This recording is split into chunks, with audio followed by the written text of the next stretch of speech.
राजस्थान की 25 लोकसभा सीटों में से 15 सीटों पर भाजपा ने उम्मीदवारों की घोषणा कर दी है और उनमें से एक महत्वपूर्ण सीट है नागौर की, जहां से ज्योति मिर्धा का नाम घोषित कर दिया गया है। ज्योति जी, आप लंबे समय से कांग्रेस में रही, उसके बाद आपने पिछले साल भाजपा ज्वाइन की और जिस तरह से भाजपा को विधानसभा चुनाव में जीत मिली, क्या आपको लगता है कहीं ना कहीं उसका एक फलस्वरूप आपको नागौर से लड़ने के लिए कहा गया है? मुझे ऐसा लगता है कि जो सेंट्रल लीडरशिप है उसने बहुत विश्वास जताया है। एक ही दिन में पहले संगठन में एक जिम्मेदारी दी और उसके बाद जब टिकट्स अनाउंस हुई तो पहली लिस्ट में नाम आ गया। तो मुझे लगता है कहीं ना कहीं जो बीजेपी की टॉप लीडरशिप है वो मौका देना चाहती है मुझे, और मैं पूरा विश्वास है मुझे कि नागौर जो है वो मोदी जी का जो एक सपना है कि 400 सीटों से ऊपर इस बार आए एनडीए की, तो नागौर उनमें से एक होगा।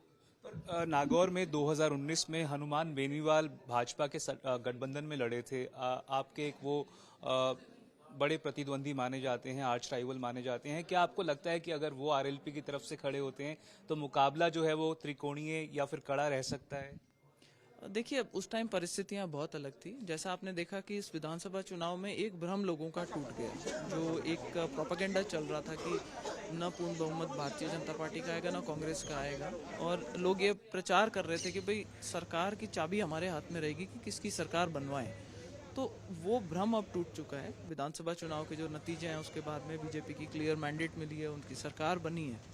तो अब जो जनता का मानस है, वो जो पहले एक भ्रम बना हुआ था वो अब नहीं है। ग्राउंड पे अगर आप देखेंगे तो बहुत चेंजेस आए हैं उसके बाद में, और जब सरकार बन जाती है उसके बाद वैसे भी सरकार के प्रति भी एक रुझान होता है, तो बहुत पॉजिटिव है ग्राउंड। हनुमान बेनीवाल कई बार इस प्रकार की बयानबाजी करते हैं कि उन्होंने आपको चुनाव में पहले जितवाया 2009 में, और कई बार आपकी तरफ से भी बयान आता है। तो क्या लगता है कि आप चाहेंगे कि सामने वो आकर खड़े हों ताकि जो फाइट है वो चैलेंजिंग हो सके? आपको लगता है अगर चैलेंजिंग होती है? बिल्कुल है, वो अपनी पार्टी के सुप्रीमो खुद हैं, वो फैसला जो लेना चाहे वो ले सकते हैं।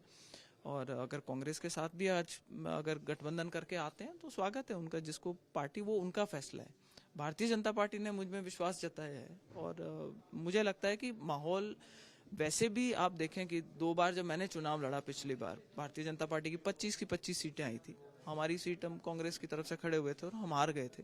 लेकिन उस वक्त हम धारा के विपरीत चल रहे थे, और आज तो अगर उन 2 से देखा जाए तो आज जो माहौल है वो और भी ज्यादा मोदी जी के पक्ष में है।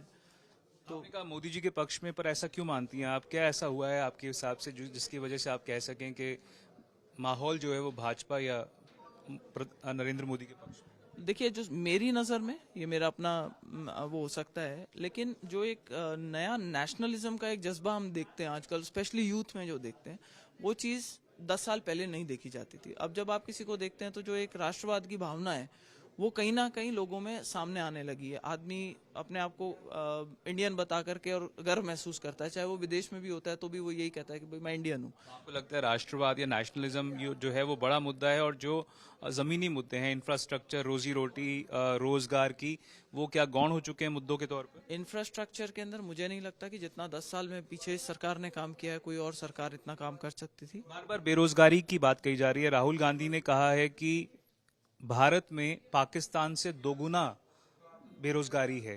तो किस तरह से आप इसके बारे में? आप भारत का साइज देखिए, अगर वो परसेंटेज टर्म्स में बात करें, और वो राहुल गांधी हैं, वो अपने आंकड़े कहाँ से लेकर के आते हैं ये तो उन्हीं को ज्यादा पता होगा, लेकिन ये सारे हमारे पास में आंकड़े पड़े हुए हैं। और आप देखेंगे कि हर एक फील्ड के अंदर कुछ प्रोग्रेस जरूर आपको कहीं ना कहीं दिखा सकते हैं, कुछ में बहुत ज्यादा है, कुछ में थोड़ी कम है, और एक मैंडेट अगर और मिलती है तो मुझे लगता है कि उन कमियों को भी दूर करने की कोशिश। अगर राजस्थान की बात करें, अगर भाजपा ने इतना अच्छा किया है जैसा आप कह रही हैं, तो क्यों कई सिटिंग सांसदों की टिकट काट दी गई है? राहुल कसवा की टिकट चूरू से काट दी गई, देवजी पटेल को टिकट नहीं दी गई है जालौर सिरोही से।